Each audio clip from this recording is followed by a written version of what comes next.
मैं आज आप लोग के समक्ष नदी के द्वीप अज्ञे द्वारा रचित कविता को लेकर उपस्थित हुए हैं। नदी के द्वीप कविता में अज्ञे जी की आत्मकथात्मक कविता है। कविता में अज्ञे जी ने अपने अस्तित्व की निर्णायक भूमि में, उसकी सीमा में रहने, फिर उसी में समाहित समर्पित हो जाने में ही मानी।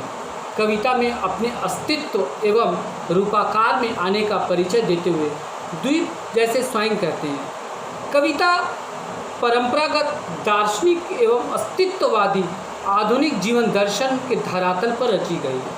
कह सकते हैं कि यह जो कविता नदी के द्वीप अज्ञे जी की कविता है, या फिर अज्ञे जी इसमें जो अस्तित्ववादी जो दर्शन उनका देखने को मिलता है, उस अस्तित्ववादी दर्शन को अगर हम लोग देखना चाहें तो कह सकते हैं कि कवि ये कहना चाहते हैं, यह बताना चाहते हैं कि जिसे या फिर जो हमें आकार देती है, जो हमें संस्कार देती है, जो हमें गढ़ती है, जो हमें बनाती है या जो हमें निर्माण करती है, उसे पूरा अधिकार है कि हमारे अस्तित्व को वो मिटा भी सकते हैं और हमें प्रतिपल प्रतिक्षण उसके लिए तत्पर या फिर तैयार रहना चाहिए। अर्थात त्याग या समर्पण या फिर जो हमारा निर्माण करते हैं, हमें संस्कार देते हैं, हमें गढ़ते हैं, उन्हें पूरा अधिकार है हमारे अस्तित्व को खत्म करने का या बिगाड़ने का या फिर पुनः जन्म देने का भी अधिकार उन्हें है। ये अपनी सुविधा या फिर अपने लिए कुछ भी कर सकते हैं। नदी के द्वीप में उसी अस्तित्व की पुकार है, अर्थात उसी अस्तित्व के मांग जो अज्ञे जी ने इस कविता में दिखाए हैं। कहते हैं कि जो अस्तित्व कविता में जिस अस्तित्व एवं रूपाकार में आने का परिचय के संदर्भ में कवि कहना चाहती हैं, जैसे द्वीप स्वयं ही कह रहे हैं। क्या कह रहे हैं कि हम नदी के द्वीप, द्वीप कभी इनकार नहीं कर रहे कि वह नदी के द्वीप नहीं है, द्वीप नदी के हैं। हम नहीं कहते कि हमको छोड़कर स्रोत सावनी बह जाए, अर्थात नदी की जो धारा, द्वीप यह नहीं कहना चाहते, कभी नहीं कहते हैं कि स्रोत सावनी की जो धारा है उसे छोड़कर आगे की ओर बढ़ जाए। क्यों? क्योंकि द्वीप जानता है या द्वीप ये कहते हैं कि वह आकार देती, अर्थात द्वीप का आकार एक नदी ही देती है। और कह सकते हैं कि वह हमें आकार दे, हमारे कोण, गलिया, अंतरिप, उभार, सैकत, कुल, सब गोलाइयाँ उन्हीं की गढ़ी। अर्थात नदी के द्वीप, अर्थात द्वीप के पूरा आकार, उसकी गोलाइयाँ, उसकी मोटाइयाँ, उसके जन्म, उसके रूप, उसके आकार को निर्मित करने वाला नदी ही है। और द्वीप ये भी कहते हैं कि कहना चाहते हैं कि वो नहीं चाहते कि स्रोत सावनी के साथ वह बह जाए। क्यों?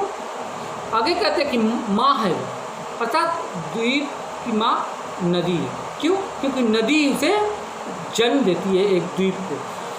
किंतु इसी से हम बने हुए, अर्थात नदी से ही द्वीप बने हैं। किंतु हमें द्वीप, हम धारा नहीं, द्वीप धारा नहीं है। द्वीप क्या है? द्वीप है, अर्थात द्वीप का काम है स्थिरता।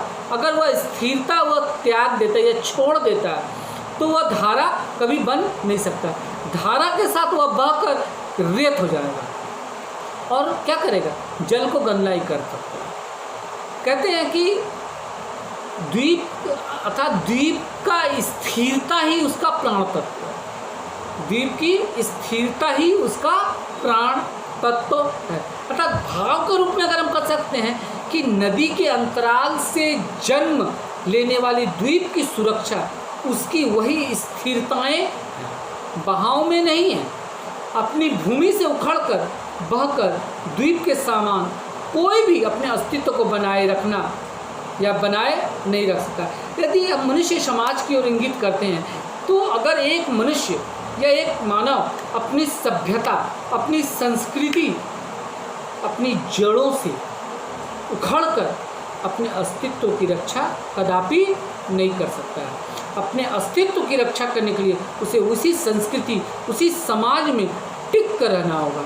अर्थात द्वीप भी चाहता है कि वह स्रोत सावनी की धारा के बीच रहे मगर स्थिर रहे।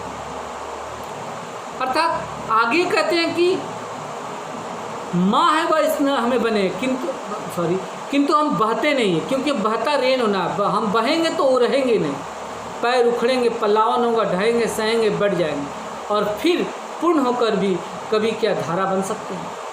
रेत बनकर हम सलील को तनिक गंदला ही करेंगे, अनुपयोगी। अर्थात अगर हम द्वीप कहते हैं कि अगर वह द्वीप नदी की धारा के साथ अगर बह भी जाती, अगर नदी की धारा के साथ बह भी जाती तो क्या हो, वो तो धारा नहीं बन सकती। परंपरा रूप में वो धारा कदापि नहीं बन सकता। अगर वह धारा नहीं बन सकता तो क्या, रेत बने, और रेत बनकर क्या होगा, सिर्फ सलील अर्थात जल को गंदा ही करेगा।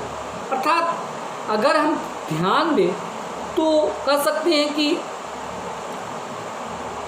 अगर नदी अपनी मस्ती में या किसी भयावह परिस्थिति में, नदी किसी भयावह परिस्थिति में अगर ज़रूरत पड़े तो द्वीप को अपने साथ, जल पल्लावन या बाढ़ की स्थिति में एक द्वीप को बहाकर अपने साथ ले भी जा सकती है। तो क्या होगा, पैर उखड़ेंगे, पल्लावन होगा, फिर फिर जमेंगे, फिर कहीं ना कोई द्वीप, कहते हैं कि मैं फिर कहीं ना कहीं द्वीप के रूप में जन्म, अगर द्वीप के रूप में पुनः फिर वह जगत जन्म लेती है तो ये नवनिर्माण या विनिर्मित को संकेत करते हैं, क्योंकि माँ हमेशा अपने संतान को क्षति नहीं पहुँचाती। अर्थात जो हमें आकार उपाकार देते हैं, अगर स्थिति पर अगर हमारे अंदर समर्पण है, हम समर्पित हो जाते हैं, हम अपने अस्तित्व की रक्षा अगर नहीं कर पाते हैं, हमारे अस्तित्व को फिर से एक नया पुनर्जन्म होगा, और उस पुनर्जन्म में हमें एक नया रूप हमें हासिल होगा। कहते हैं कि द्वीप हैं, हम नहीं हैं साफ, यह अपनी नियति है। मतलब हम कोई अभिशाप नहीं, द्वीप कहते हैं कि मैं कोई अभिशाप नहीं, यह हमारी नियति है। और नियति क्या है कि हम नदी के पुत्र हैं और बैठे नदी के पुत्र, हम नदी के पुत्र हैं, बैठे नदी के पुत्र, और वह बृहद भूखंड से हमको मिलाती है, और वह भूखंड अपना पिता है। अर्थात भूखंड पितर अर्थात धरती हमारा पितर है, और जल अर्थात नदी हमारी माता है। अर्थात भूखंड से ही खनिज लवण अवशोषित रेत को लेकर नदियाँ बहती है, और फिर हमें आकार देती है, हमें रूपाकार देती है। हमें किसी भी परिस्थिति में हमें बटना नहीं चाहिए। अर्थात कवि कहना चाहते हैं कि जलधारा के बीच में अवस्थित होते हुए भी इस विस्तृत विशाल धरती का ही अंग है। उसी प्रकार मानव और चेतना द्वीप के समान भूखंडों की सीमाओं में बटकर भी एक विशाल मानवता का अंगभूत है। भाव यह है कि खंडों में बटकर भी धरती और उसके निवासी मूलतः एक ही है। मानवता की अखंड धारा सभी को, कह सकते हैं कि मानवता की जो अखंड धारा सभी को सदा सर्वदा एक रखती है। एकत्व की इस भावना में जीवन में शांति है, और इस भावना का विघटन जीवन की सहज धारा को गदला या फिर अशांत बनाकर अपने समूचे अस्तित्व को सहज बनाए रख सकते हैं।